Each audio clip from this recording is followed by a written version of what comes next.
This video is sponsored by my faithful Patreon supporters. If you'd like to become a Patreon supporter today, click on the link in the description.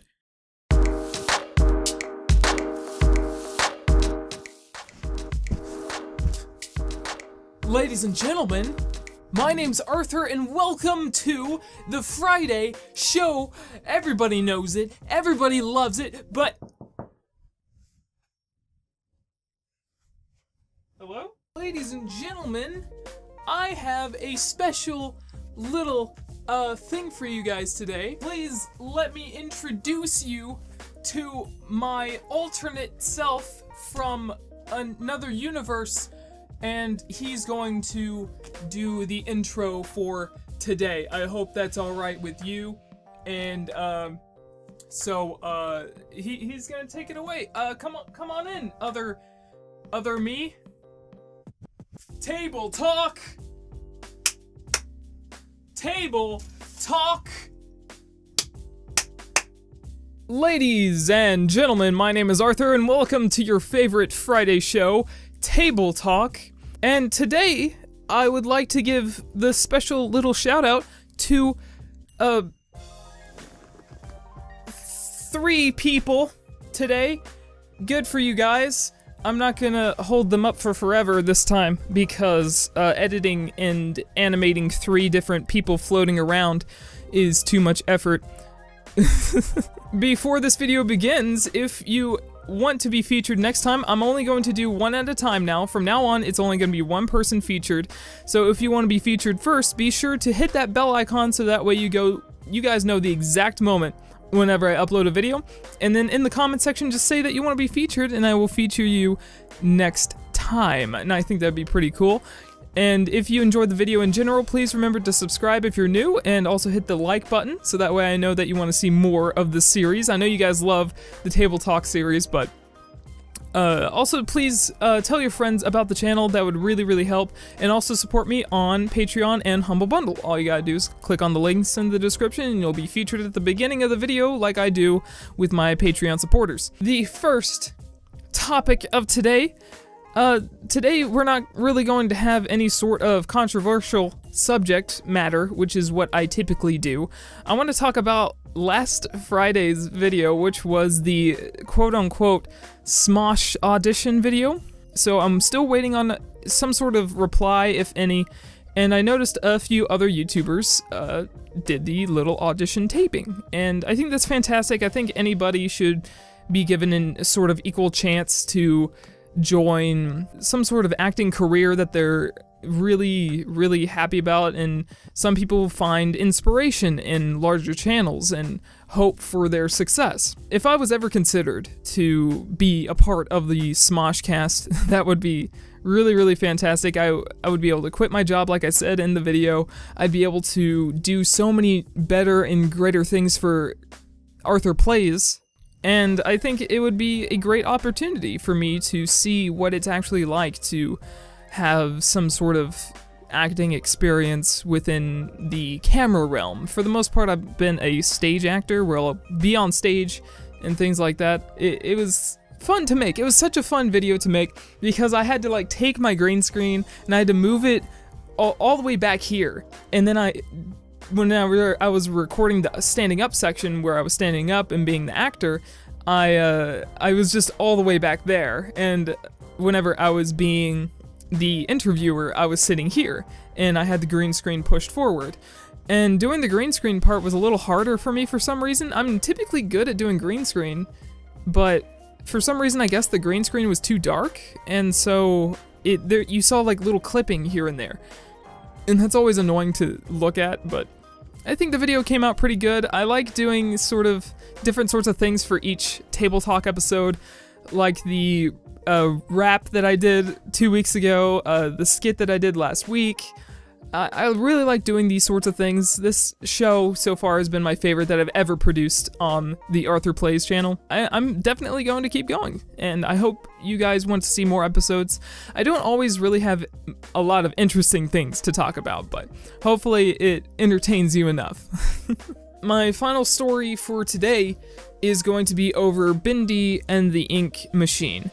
Because Bendy and the ink machine Chapter 4 is coming out this month, I wanted to make this sort of section in a Table Talk episode, so that way you guys know how I feel about Bendy and the Ink Machine. Bendy and the Ink Machine started to become a sort of colossal giant in the horror sort of genre. Whenever Chapter 1 came out, it was raved and played by everyone. And then Chapter 2 came out, and then it also came out on Steam shortly after. Chapter 1 and 2 were great. I enjoyed them, and now with Chapter 4 coming out, another major overhaul for all of the previous chapters are also coming out. So they even teased Chapter 1 having new areas, new puzzles, new secrets, and all that sort of stuff. If you look here, I have 100%ed Bendy and the Ink Machine up until Chapter 3. I've done everything there is possible to be done. I've done it. I hate Bendy and the Ink Machine. Before anybody says, oh, you don't understand the lore, you don't understand the backstory, you didn't get everything in your playthrough, so how could you possibly say that you like or don't like the game? I 100%ed the game so far, and I made myself do that to prove a point that yes, I have done my research, yes, I have done everything that I can, just so I could be sure later on down the line, I would be able to make a comment like this. I don't like Bendy and the Ink Machine and where it's headed. So far, what it seems like the next chapter is going to be sort of like a maze. Bendy and the Ink Machine went from being a cool little walking simulator horror, which was really well detailed, and then the Chapter 2, it was just a bunch of, you actually exploring the area. And then Chapter 3 hit, and it was a collectathon.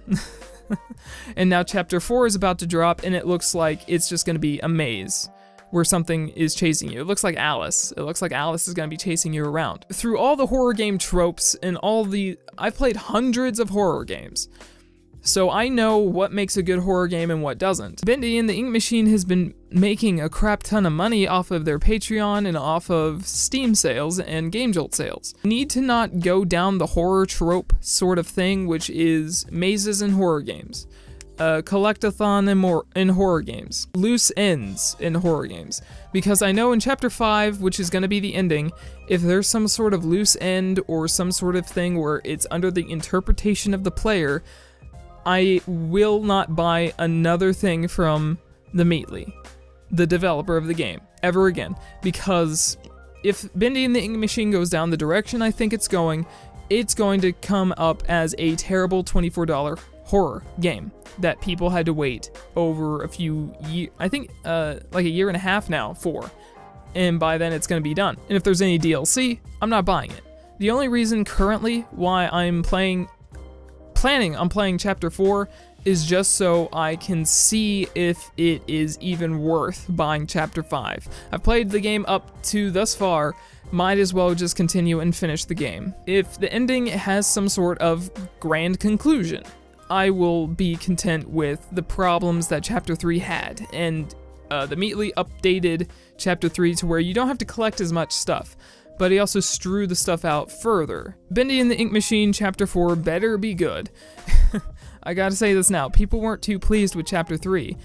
Chapter 3 was also bugged, so you couldn't get one of the final achievements, and I got that I was the only person who got that achievement at one point. Out of all the players on Steam who had all the achievements up until that final one, I was the only one who had it at one point, because I no-clipped through the wall to get it.